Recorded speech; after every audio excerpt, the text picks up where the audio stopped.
Olá, meus amigos, estamos começando mais um Bom Dia Mercado, mais um dia cheio de jogos. Nesse domingo nós temos, talvez não uma quantidade superior do que sábado, mas uma quantidade bem grande de jogos para a gente poder comentar, principalmente a continuação da 26ª rodada do Campeonato Brasileiro, que traz grandes confrontos. Entre eles, talvez o mais destacado por conta da rivalidade, Flamengo e Vasco. No primeiro turno, o Flamengo fez 6-1 no Vasco. E agora, com a proximidade do jogo contra o Peñarol na Libertadores, talvez a gente possa ter um Vasco tendo um momento um pouco melhor, né? Um Flamengo desfalcado, podendo poupar jogadores, o Vasco motivado, assim como o Flamengo também se classificou para a semifinal da Copa do Brasil, mas o Vasco só tendo a Copa do Brasil e o Brasileiro para focar. Então, muito provavelmente o Vasco vem completo, com força máxima, para enfrentar a equipe do Flamengo, que pode vir desfalcada e também poupando alguns jogadores. Além disso, Palmeiras enfrenta o Criciúma, Fluminense tentando se afastar cada vez mais da zona de rebaixamento, enfrenta a Juventude. Tem o Bragantino e o Grêmio, duas equipes que foram eliminadas das outras competições, principalmente dos mata-matas, né? O Bragantino e o Grêmio caíram na Copa do Brasil,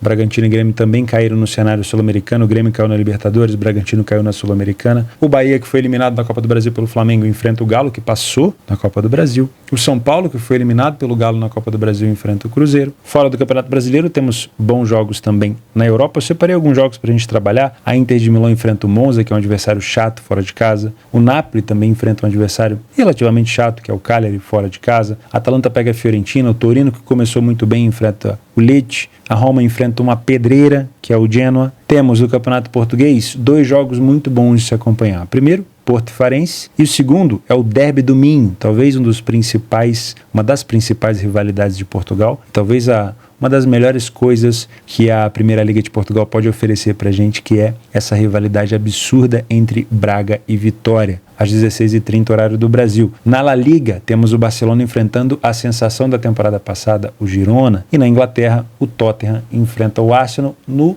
Derby do Norte de Londres, também outra grande rivalidade que a gente tem por aqui, além de outros bons jogos que a gente vai comentar nesse domingo. Meu nome é Theo Borges, esse é mais um Bom Dia Mercado, nosso planejamento diário sobre apostas e trade aqui no YouTube, e eu espero conseguir te ajudar a fazer o melhor planejamento possível para esse domingo, dia 15 de setembro.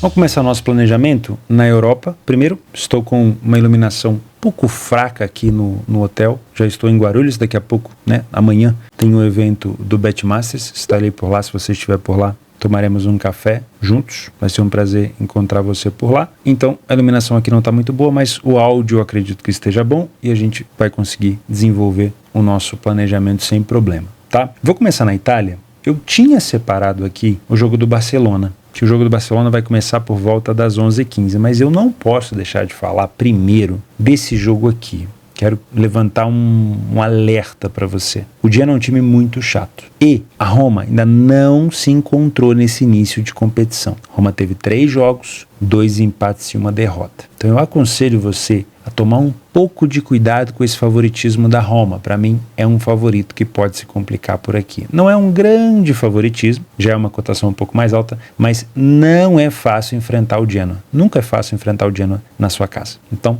toma bastante cuidado. Eu só queria fazer esse alerta nesse jogo aqui da Roma fora de casa. Daqui a pouco a gente volta na Série A. Vamos falar sobre esse Girona e Barcelona. Gostei muito, como eu já falei para vocês, do início do trabalho do Hans Flick no Barça. 4 jogos, 4 vitórias, um time muito incisivo, muito agressivo. Enfrenta uma boa equipe do Girona que me surpreendeu. Sinceramente, eu achei que o Girona teria mais dificuldade, assim como imagino que o Bolonha vai ter e está tendo na Itália, para gerir essa condição de Liga dos Campeões e Campeonato Nacional. Mas por enquanto é um Girona que vem surpreendendo, né? Os últimos jogos do Girona, o Girona no início perdeu para a equipe do Atlético de Madrid por 3-0, também tinha enfrentado o Betis 1-1, venceu o Osasuna de goleada e talvez num resultado bem expressivo, mesmo Sevilha não vindo de boas temporadas, a vitória fora de casa contra o Sevilha 2-0. Nunca é fácil jogar na casa do Sevilha, né? Então isso acabou fazendo com que a cotação do Barcelona para esse jogo fosse um pouco parecida com a temporada passada, né?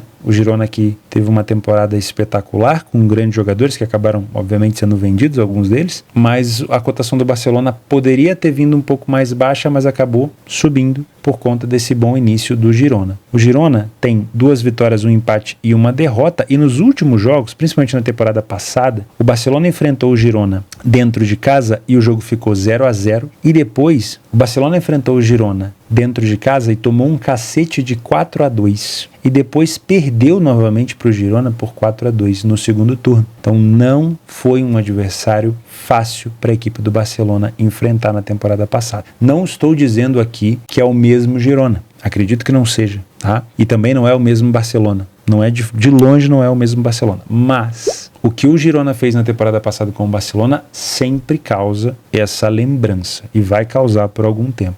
Então, não é que eu não confie no Barcelona, mas eu vou colocar um favorito que pode se complicar, porque o Girona tinha tudo para começar a temporada de maneira mais frágil, mais fraca, e não começou. Então, não estou dizendo que ele vai manter a mesma pegada da temporada passada, mas ele ainda pode apresentar uma dificuldade para o Barcelona, e por isso eu acredito que, se você tem ideia de trabalhar o Barcelona no trade, você deva aplicar aqui uma boa leitura de jogo, não se apegando somente a escudo, tá? E, obviamente, se você é um punter, talvez utilizar uma precificação um pouco mais segura, tentar buscar uma cotação um pouco mais elevada, porque o Girona me surpreendeu nesse início de temporada. Pode ser que caia, não acredito ainda que o Girona vai ficar ali no topo do campeonato, mas esse início me surpreendeu bastante. O Barcelona ainda não perdeu com 100% de aproveitamento, tem marcado em todos os jogos, obviamente, então eu não duvido, como o Barcelona também tem sofrido nos outros jogos, olha só, sofreu da equipe do Valência 2-1, sofreu do Bilbao 2-1, sofreu do Vallecano 2-1, contra o Valladolid deu um show, deu um espetáculo 7-0, eu não duvido de um Barcelona tendo um jogo para ambas marcam, uma cotação mais alta me agrada bastante, tá? E se você vem para trabalhar a favor do Barça, uma cotação um pouco mais elevada pode ser mais interessante. Tá bom? Mesmo horário, praticamente, Porto e Farense. Não vou me alongar muito nesse jogo, é aquele tipo de jogo onde o favorito é extremamente superior ao adversário e a gente provavelmente vai ter aqui um mercado estabilizado. Para você que é um trader, esse é um bom jogo. Para você que é um punter, talvez nem tanto. A não ser que você trabalhe com linhas asiáticas, numa situação um pouco mais exótica. Tá? Para você que é um trader, você já sabe o que fazer. Dentro do primeiro tempo, com uma estabilidade do preço e uma grande superioridade do Porto, pode ser interessante. O Porto, que começou o campeonato com 3 vitórias e uma derrota, perdeu para a equipe do Sporting, se não me falha a memória, exatamente no último jogo. Dos últimos confrontos contra o Farense, o Porto venceu todos eles 1-0, 5-1, 2-1 e 3-1, tá? Então, não tem muito o que se falar, a gente pode colocar aqui a provável vitória do favorito, só toma cuidado você que é um punter com a cotação um pouco mais baixa. Eu vou voltar daqui a pouquinho para falar deste jogo aqui, ó, Braga e Guimarães, ou Braga e Vitória, né? Como eu gosto de chamar a equipe do Vitória de Guimarães. Mas antes, vamos falar sobre Série A da Itália. Vou voltar um pouquinho aqui para falar de Cagliari e Napoli. Gostei demais de David Neres e Romelu Lukaku no time do Napoli. Acho que encaixou muito bem. Não sei se o Neres vai ser titular, ele tem entrado e tem participado de gols importantes. O Napoli teve uma virada absurda no último jogo contra a equipe do Parma, por 2-1, o Parma acabou ficando com um jogador a menos e aí facilitou um pouco a vida do Napoli, mas ainda assim foi um Napoli que martelou até o final e enfrenta uma equipe do Cagliari que até o momento não conseguiu vencer nenhuma partida. Então, para mim, esse favoritismo do Napoli é justo. Justo, Theo, o suficiente para você colocar o seu dinheiro? Não colocaria o meu dinheiro em pré-live. Como um trader, eu sempre tenho a intenção de ter o benefício da dúvida, que é esperar para ver se esse time vai de fato cumprir o favoritismo que eu estou esperando dele. Se a gente levar em consideração nos últimos jogos, tudo bem, o Napoli pode ter tido aqui uma vitória tranquila contra o Bolonha, mas esse jogo contra o Parma não foi nada tranquilo.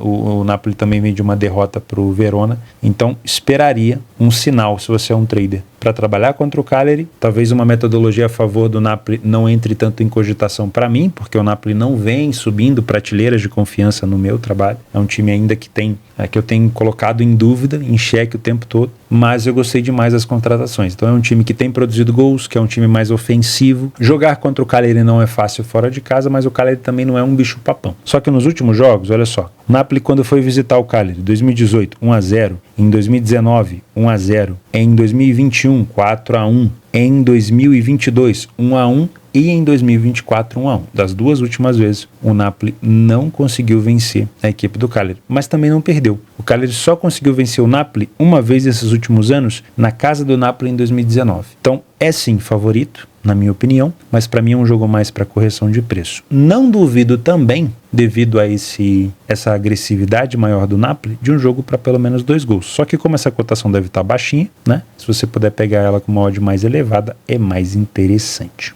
Tá bom? Depois, a gente já passa para o jogo aqui na Itália mesmo, de Inter de Milão e Monza. Monza, sempre que eu vou me referir ao Monza, carinhosamente, atenção, carinhosamente, eu o chamo de time safado, tá? Que é um time que gosta de complicar mesmo a vida dos adversários. A última complicação que o Monza imputou foi contra a Fiorentina fora de casa 2-2, né? Mas ainda não conseguiu vencer no campeonato. Monza com 2 empates e uma derrota. Se não me falha a memória, perdeu para a equipe do Genoa em casa, né? Dos jogos que fez contra o Empoli não marcou gol, no jogo contra o Genoa não marcou gol, contra a Fiorentina conseguiu marcar 2 gols. Não tem sido uma equipe tão goleadora. Das últimas vezes que enfrentou a Inter de Milão, conseguiu complicar a vida da Inter em 2023 fora de casa e segurou a Inter também em 2023 em casa. Então, das últimas 5 vezes que eles se enfrentaram, o Monza conseguiu vencer uma, empatar uma e perdeu 3. Justifica uma cotação de 1,40 da Inter? Pelo nível técnico, acredito que sim.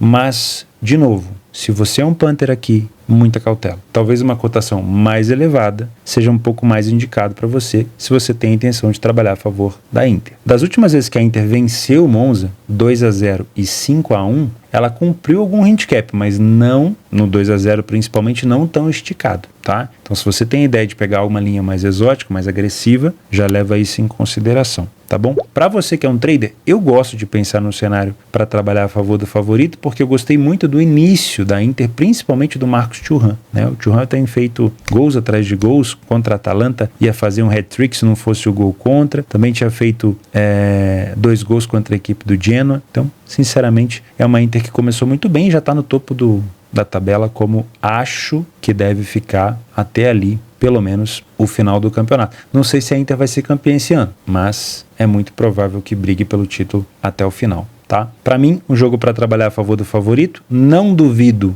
se a Inter estiver ganhando de 2-0, não é um placar um pouco mais elástico, que o Monza possa sair e acabar tomando mais gols, mas aí é um cenário para se trabalhar gols no ao vivo e não no pré-jogo, tá bom? Agora eu quero voltar para falar sobre esse jogo aqui, ó, que às vezes passa despercebido, ninguém leva muito a atenção, mas eu gosto demais de acompanhar o derby do Minho, né, o derby minhoto entre Braga e Vitória. O Braga é favorito e, obviamente, eu já coloco aqui um favorito que pode se complicar, porque eu respeito muito essa questão do derby, dessa grande rivalidade histórica que tem o time do Vitória com o time do Braga. Tá? Tanto na casa do Braga quanto na casa do Vitória, esse vai ser um jogo, um espetáculo que a gente deve assistir. É um bom jogo para se trabalhar correção de preço e, obviamente, é um bom jogo para se trabalhar cartões. Eu não manjo nada de cartões, não entendo absolutamente nada, mas é um jogo que tem aquele cheiro de cartão amarelo, cheiro de cartão vermelho, e olha, acredito que vale a pena você ficar de olho nisso, tá? Nos últimos jogos entre eles, o Braga venceu por 3-2 na casa do Vitória, depois 1-1, o Vitória venceu em casa o Braga por 2-1, aí vitória do Braga, mais uma vitória do Braga, uma vitória do Vitória,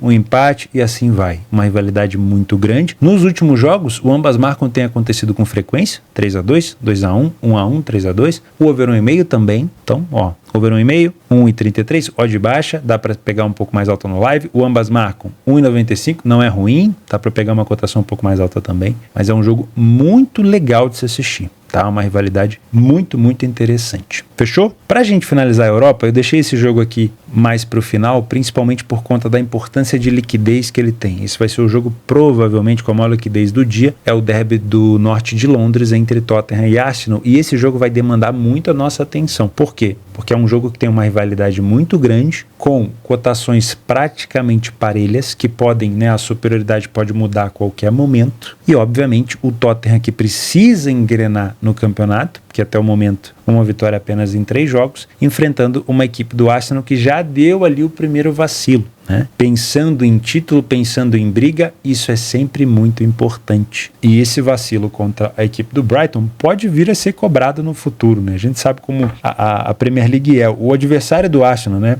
Principalmente o City nos últimos anos, ele é tão forte, ele é tão, com perdão da palavra, ele é tão foda, que o Arsenal ele não pode tropeçar. Ele pensou em tropeçar, ele já tem que saber que esses pontos eles vão custar muito lá na frente. Então esse tropeço do Arsenal para a equipe do Brighton, ele vai ter obviamente a sua cobrança. E ele não pode tropeçar nesse derby aqui do norte de Londres contra o Tottenham. Porém, eu já coloco aqui, se o Arsenal é favorito, para mim é um favorito que pode se complicar, com certeza, tá? Nos últimos jogos entre eles, o Arsenal venceu por 3-2, um empate, mais 2 vitórias do Arsenal e a última vitória do Tottenham foi em 2022. Uma coisa interessante, sempre confrontos com pelo menos 2 gols. E o ambas marcam tem uma incidência muito boa também. Cotação aqui de 1,50 não é boa, poderia ser mais alta, espera uma cotação mais elevada se você tem interesse. Over 1,5 com uma cotação horrível também para se trabalhar ao vivo. Não duvido de um 2,5, mas também buscaria uma cotação um pouco mais elevada, tá? Gostei bastante do Arsenal esse ano, por mais que ele tenha vacilado ali contra o Brighton, mas continua sendo um time muito agressivo, principalmente pelo lado direito ali com o Bukayo Saka. Não tem jogado muito bem o Martinelli, o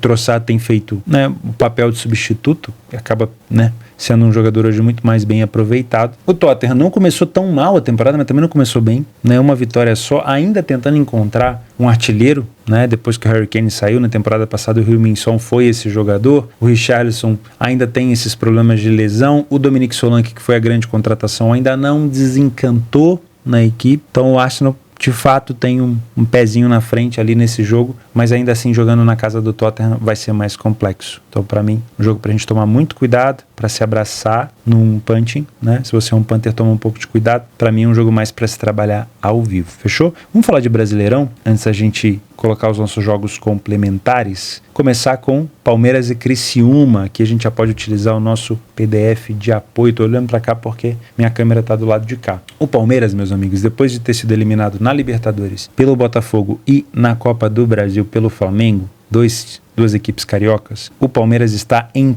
plena perseguição ao líder Botafogo e pode terminar, pelo menos, né? Vamos dizer assim, eu estou gravando esse vídeo na sexta-feira, não sei quanto é que foi o jogo do Botafogo com o Corinthians, mas ele pode terminar ou empatado ou muito próximo ainda da liderança, ou na mesma diferença. Mas, obviamente, enfrenta um adversário muito mais acessível do que o líder Botafogo, que vai pegar o Corinthians, né? Eu não sei quanto é que foi o resultado, provavelmente você já deve estar até sabendo, eu não. O Criciúma, apesar de ter marcado em quase todos os jogos fora de casa, como vocês podem ver por aqui, ó, ele falhou em marcar em apenas 9% dos jogos. O Criciúma ele só venceu 3 partidas fora. E o Palmeiras ele não tem vacilado. O Palmeiras tem sido muito agressivo. E talvez uma das maiores provas de agressividade do Palmeiras tenha sido justamente a última vitória fora de casa contra o Atlético Paranaense, que é uma equipe chata de se enfrentar, e a goleada contra o Cuiabá, que várias outras equipes se complicaram. O time do Flamengo se complicou contra o Cuiabá, o time do São Paulo se complicou contra o Cuiabá, o Bahia se complicou contra o Cuiabá. O Palmeiras meteu-lhe 5, né? Então a situação é um pouco diferente. Então, para mim, essa cotação do Palmeiras a 1,30 é uma cotação correta. Agora você vai me perguntar, eu, Theo, colocaria o meu dinheiro a 1,30 no Palmeiras? Não, porque para mim, cotações assim no Brasil, elas, vamos dizer assim, elas não vão sobreviver muito tempo, elas não vão te dar dinheiro durante muito tempo. Talvez você fique trocando dinheiro com o mercado. Porque, não estou dizendo que vai acontecer, tá? Mas pode acontecer de um grande favorito tropeçar e essas cotações esmagadas elas vão empurrar você para baixo ali na questão de lucratividade no longo prazo muito grande. O melhor cenário do mundo nesse jogo seria você ser um trader. Se você trabalha no Exchange, e eu já indico para você, óbvio, a maior do mundo e a melhor é a Betfair. Se você trabalha no Exchange, você vai ver, se o Palmeiras estiver jogando muito bem no início, uma estabilidade do preço. E aí você pode aproveitar durante aquele momento de estabilidade, daquela coça do Palmeiras, você pode tentar buscar esse primeiro gol. O grande problema é quando a cotação começar a subir. Se você não tem metodologia para fechar, se você não sabe lidar com isso, então só faça se você já aprendeu. Meu curso está aqui embaixo para te ensinar a trabalhar essa situação. Para você que é um punter, o melhor dos mundos seria o Criciúma entrar muito bem defensivamente. Infelizmente ele não tem sido assim, mas se ele entrar assim, e o Palmeiras começar a martelar, mas não conseguir encontrar.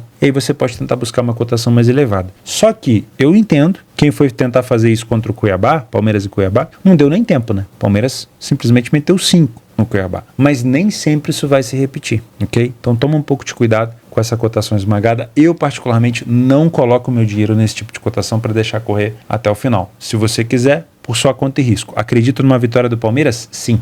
Acredito. Mas acredito também que, se você puder pegar uma cotação maior, seria um pouco mais interessante. Olha só, no Palmeiras, a gente tem quase 70% dos jogos onde ele saiu na frente do placar. É uma equipe que não sofreu tanto gol, né? Não chega nem a 0,7 gols sofridos por jogo. O time do Criciúma sofreu mais de 1,5 gols por partida, mas, como eu falei, não é uma equipe frágil em relação a ataque. É uma equipe que gosta de marcar fora de casa. Marcou contra a maioria das equipes fora. Se eu não me engano, só teve 1 ou 2 jogos, foi um, contra a equipe do Fortaleza fora, que ele não conseguiu marcar. De resto, Criciúma marcou contra todo mundo. Olha, dá uma olhada nessa cotação de ambas marcas do Palmeiras com o Criciúma. 2,10. O mercado, ele simplesmente não acredita que o Palmeiras pode tomar um gol. De fato, o Palmeiras, depois que foi eliminado das 2 Copas, tomou um come ali do Abel e os jogadores estão jogando muito bem. Mas o Criciúma não é bobo. Então, não sei não, né? Eu acredito. Eu não duvido, tá? Não colocaria meu dinheiro porque eu não tenho metodologia para isso, mas eu não duvido. Para se ter uma ideia, o Palmeiras precisa de mais finalizações no alvo para marcar um gol do que o Criciúma, porque às vezes a gente fica pensando assim, não, o Palmeiras não vai sofrer um gol porque o Criciúma quase não vai pegar na bola. Tudo bem, mas às vezes que o Criciúma pega e finaliza, ele precisa de menos finalizações no alvo para marcar um gol. Então,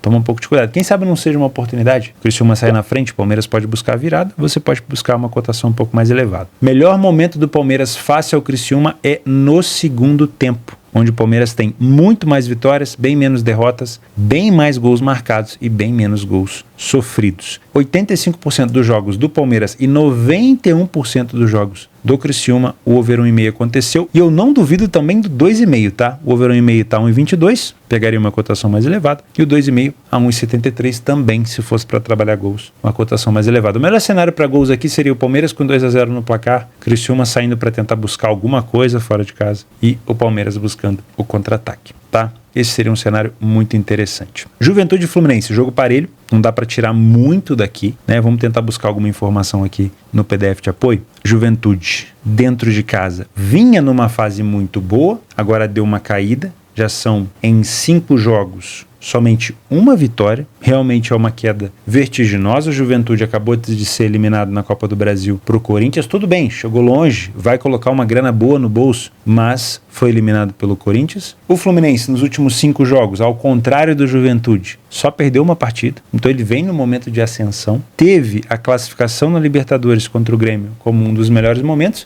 mas tem a chance de tentar pelo menos se vingar do Juventude, porque é o Juventude que proporcionou ao Fluminense a eliminação na Copa do Brasil, né? A Juventude passou pelo Fluminense, depois foi eliminado pelo Corinthians. Então é um jogo parelho, o Fluminense tem muita dificuldade de marcar, pelo menos tem tido muita dificuldade de marcar fora de casa, acaba sofrendo mais gols do que o Juventude. O Juventude saiu na frente do placar muito mais vezes, falha menos em marcar. Enfim, o Juventude, de fato, para mim, em cima dos dados apresentados hoje no Campeonato Brasileiro, ele é bem mais favorito que o Fluminense. Eu não duvido de uma dupla chance do Juventude. Qual que é o X da questão? E a gente sempre tem que analisar isso. O Juventude, ele vai se abater com a eliminação na Copa do Brasil ou não? Se ele não se abater com a eliminação, eu não duvido que esse dupla chance do Juventude tenha valor. Agora, você só vai conseguir perceber isso à medida que a bola começar a rolar. Um Juventude mais acuado, desconcentrado, errando passe, já pode ser o sinal de que talvez os jogadores do Juventude sentiram um pouco a eliminação na Copa do Brasil, e aí voltar os olhos para o Campeonato Brasileiro talvez demore um pouco mais para engrenar, tá bom? Mas se o Juventude estiver focado, mesmo que o Fluminense esteja numa fase melhor, jogar lá nunca é fácil. A maioria das equipes que foram até lá não tiveram sucesso, e o Juventude tem uma iniciativa muito boa, além de uma excelente bola aérea, tá? Então, para mim, Fluminense, ele tem que tomar muito cuidado aqui. Se a cotação do Fluminense fosse mais baixa, para mim seria um favorito, que poderia se complicar. Bragantino e Grêmio, outro jogo parelho, duas equipes, como eu falei no início do BDM, que acabam tendo que focar exclusivamente no Campeonato Brasileiro, porque foram eliminadas das Copas, né? O Bragantino eliminado na Sul-Americana pelo Corinthians, o Grêmio eliminado da Copa do Brasil pelo Corinthians também, e eliminado na Libertadores pela equipe do Fluminense, se não me falha a memória. O Grêmio vem de 3 vitórias fora de casa no Campeonato Brasileiro, contra Criciúma, 1-0, Cuiabá, 3-1 e Atlético Paranaense, 2-0. Momento muito bom do Grêmio fora, que já conseguiu escapar, né, e se distanciar um pouquinho da zona de rebaixamento. O Bragantino sempre foi uma equipe muito forte dentro de casa, apesar de ter perdido recentemente 2 partidas, venceu a última contra o Bahia, tem uma iniciativa muito mais forte, falhou menos em marcar, porém é um time que tem sofrido muitos gols. Das últimas vezes que o Bragantino recebeu o Grêmio, ele venceu 1, 2, 3,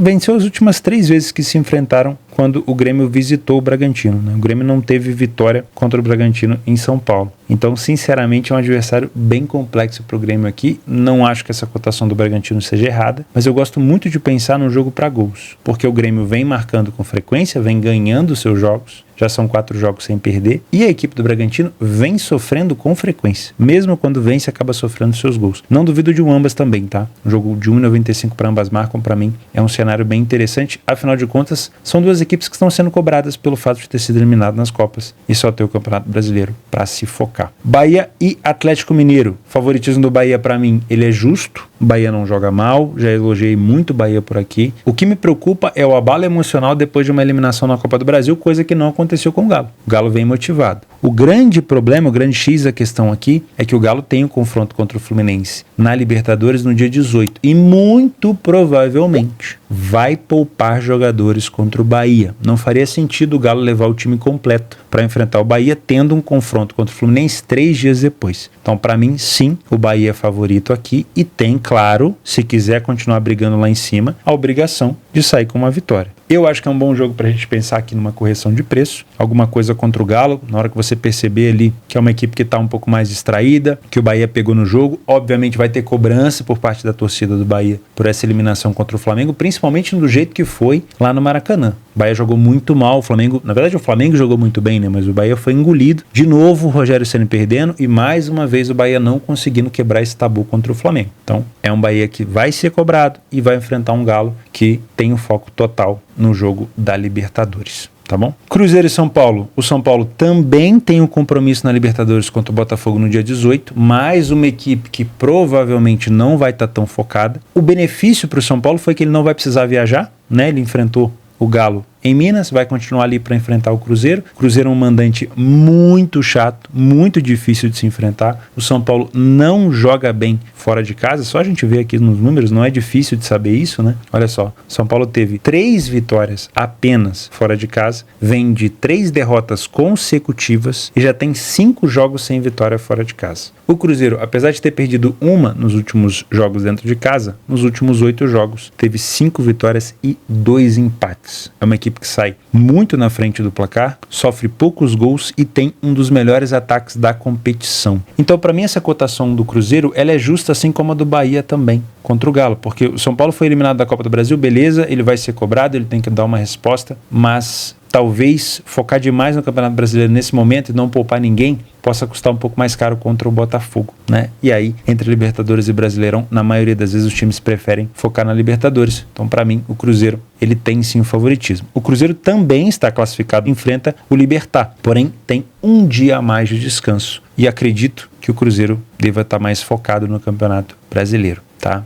Então, para mim, faz sentido esse favoritismo. Um jogo para correção de preço pode ser interessante. Tá? Nos últimos jogos entre eles, o São Paulo venceu os últimos 2. Porém, nos últimos jogos entre eles, onde o Cruzeiro foi mandante, o Cruzeiro venceu as últimas 2 partidas também, né? Então, geralmente, o mandante tem levado um pouco a melhor. Para finalizar, o derby entre Flamengo e Vasco, né? Uma das maiores rivalidades do Brasil. O Flamengo é extremamente favorito para o mercado, mas eu, sinceramente, não acredito tanto nisso. Para mim, é um favorito que pode se complicar. Sempre tenho essa linha de raciocínio aqui, às vezes vocês me xingam por conta disso, mas eu sempre gosto de tratar um clássico como ele deve ser tratado. Às vezes o time está melhor, mas é um excelente momento também para esse time tropeçar. Por quê? Porque tem a força do clássico, da rivalidade, das torcidas. E para mim é um jogo onde o Flamengo vem desfalcado, onde o Flamengo, no confronto contra o Bahia, que se classificou, assim como o Vasco se classificou contra o CAP, o Flamengo teve alguns jogadores que saíram machucados, principalmente o Arrascaeta. Não acredito que o De La Cruz vai entrar aqui como titular, provavelmente vai ser poupado para o jogo contra o Peñarol. E, obviamente, o Arrascaeta também deve ser poupado para enfrentar o Peñarol. O Flamengo já tem o desfalque do Pedro e, obviamente, tem outros desfalques importantes. Então, para mim,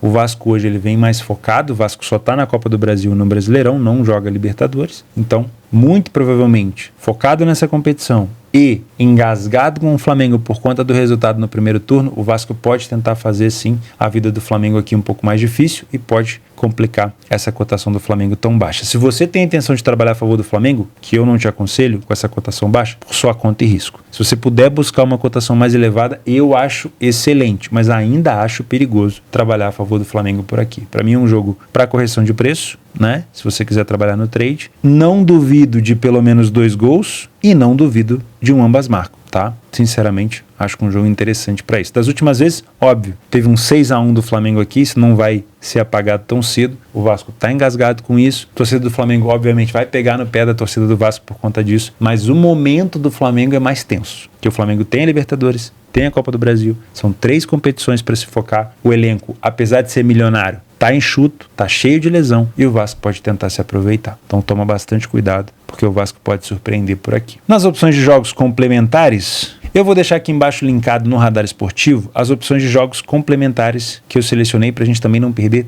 tanto tempo assim, tá? Tem vários outros jogos complementares para gols, para você inserir na sua grade de trabalho. Tem jogos extras para você também que gosta de um submundo. Eu vou deixar linkado aqui embaixo na descrição do meu parceiro Radar Esportivo. Além disso, link do meu curso aqui embaixo para você aprender mais sobre trade, bônus da Betfair para você que não tem conta na maior exchange do mundo e, óbvio, se você não é membro desse canal, considere se inscrever, apoiar o canal, o conteúdo e ter acesso a todos os benefícios, inclusive o PDF de apoio. Fechou? O espaço está aberto para vocês, correções, complementos, para a gente fazer esse planejamento juntos. Eu vejo você amanhã. Um grande abraço e até a próxima.